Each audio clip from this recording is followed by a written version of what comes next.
So we're coming to you from Kingston, Jamaica. We got here Wagwan. Wagwan. We got here Saturday, and we just wanted to come on and talk a little bit about our experience coming in and traveling. I know lots of folks are restless, wanting to get out and about and travel. So we started off in New Orleans, and you want to talk about what happened next? New Orleans to Miami, and Miami to Montego Bay. When we arrived in Jamaica, I think there was a little bit of a backlog because 3 planes landed at the same time. But as you exited the plane, they had everyone lined up. You had medical personnel in masks and face shields, full PPE, taking temperatures, escorting people to the bathroom as they knew it may be a little bit of a wait, so they were pulling people out of line, which was very thoughtful. But as you kind of moved through the line and they were taking your temperature, you kind of started to see the assessment process of what was happening. By the time we got to the first kind of checkpoint, hand sanitizer, and the first part of the screening process, you were escorted to a table where they took your information, which your information was already in the system because you had to fill out a form to get authorization to come into the country. 3 days in advance of travel. 3 days in advance of travel. Which somebody forgot to do. Yeah, she forgot to do it. And we almost got left. We ain't gonna talk about that. That was her. That was her, right? So after that, they pulled up your information in the system, verified all of your information, kind of did a reiteration of what was on the document, kind of let you know what the procedures were in terms of quarantining when entering in the country. So then they informed us, or asked us basically, informed us, do you understand you will be getting a corona test today before you leave the airport? Right. So we left that space, finally got to immigration. So we gave our immigration documents and then moved on to customs. Meanwhile, every 5 to 10 feet, someone is spraying you with hand sanitizer. White rum. I mean, the chair we had to sit down in the registration space was wrapped in plastic. And before I sat down, someone rushed in, sprayed it down with some sort of sanitizing spray, sprayed the table. The woman who was taking our registration information changed her gloves. All of them had on N95 masks, white face shields, wipe down. You need to get your curry chicken. Go get your chicken. Wipe down the surface area. And so this was happening at every step of the process. So after that, we go through immigration. After immigration, we head in to get our bags. Before entering the baggage area, we are sprayed again. We get the bags. Before we go through the customs now, to clear customs, same procedures. Meanwhile, we have had a mask on continuously. Continuously, everybody has masks. Every person deboarding the plane has a mask. Everyone we are interacting with, at the very least, has a mask, but most of them have full PPE, including face shields. So after we finally clear customs, then we were directed to put our bags into a holding area and given a card. From there, we were escorted to check in and verify our identity again. And then we were given the corona test. So the one thing I forgot was I'm going to start all over again. No. Before we got to the bags, though, after we left immigration and they verified our information, identifies our test kits, then they sent us to an area where you had to download the app. So there was an entire app that we had to download with a message from the Prime Minister. And she's going to tell you about the app because she loves the app. But this app is where you see a dashboard of all the cases in Jamaica, parish by parish, how many people are sick, how many people died, active cases, recovery cases. And this is also where you check in on a daily basis while here. So they're tracking you, but also collecting data so that they know what's going on. But not only that they know what's going on, you know what's going on. So that was very, very impressive to get that app. So once we got that app, got our bags, went through customs, then we had to go through another checkpoint. So I think right now we're at 6.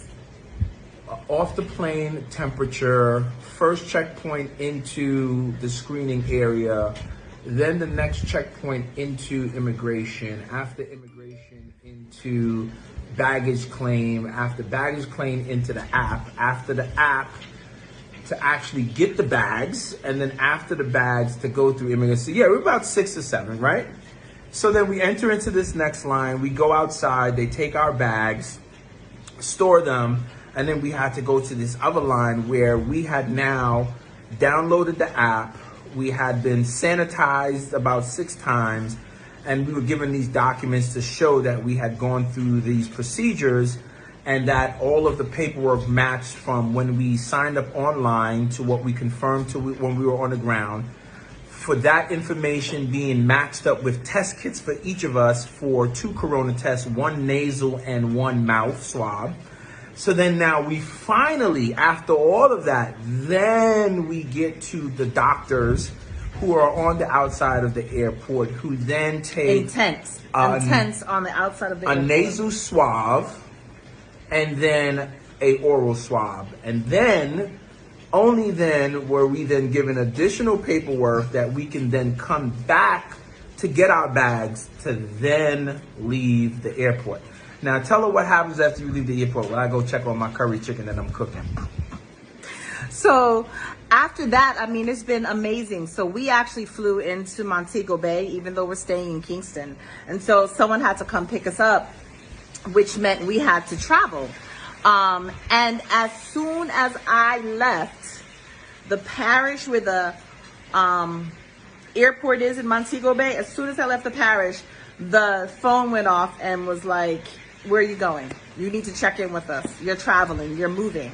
So it was clear that the geo-tracking system works. But beyond that, what I've also seen is everyone here is wearing a mask. Everyone, even the man at the corner with the squeegee guy at the corner trying to squeegee the windshield has a mask. Everyone has a mask. If you've ever been here to Kingston, you know sometimes you have to go past a guard to go into a parking lot for a store. Those guards have on masks. You have to pull up. Usually they give you a ticket so that you can enter, and then you have to use that ticket to leave.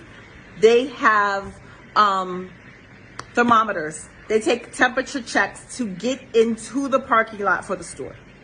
When you get to the store, there's guards on the outside sanitizing you before you can enter a store, making sure you have on a mask, opening the door so you don't have to touch the door handle. And this has been our consistent experience, which is just night and day.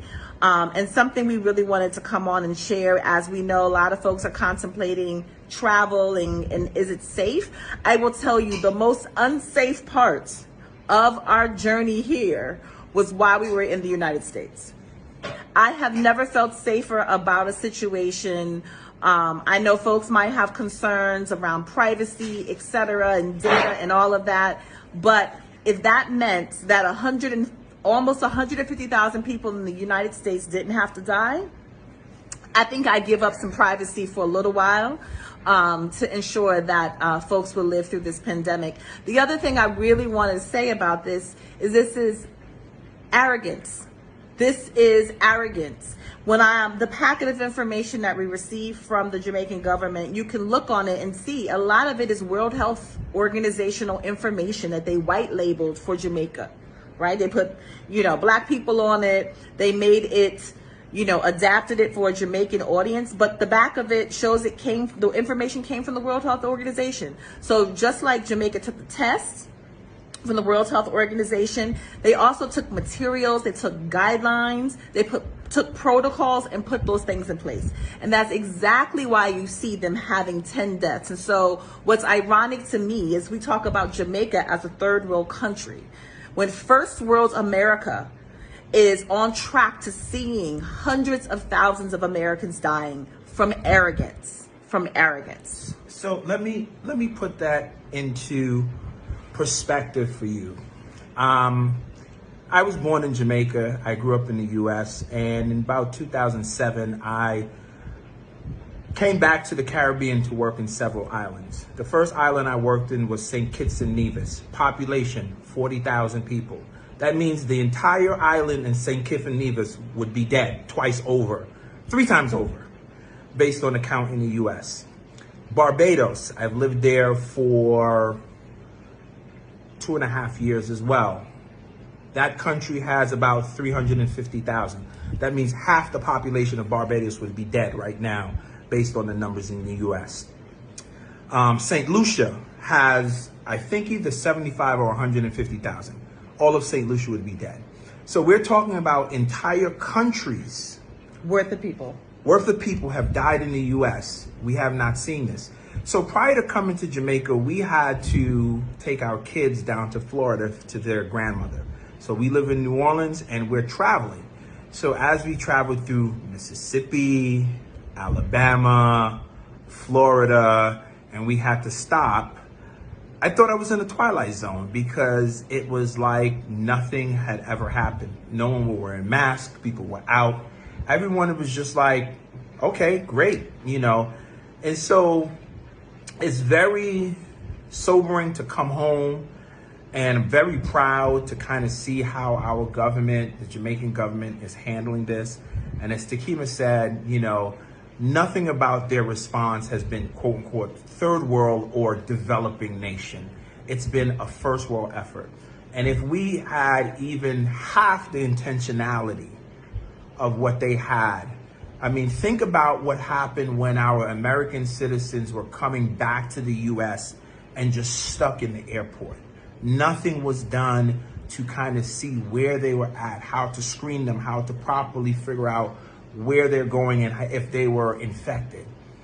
It's just a shame. It's just a shame.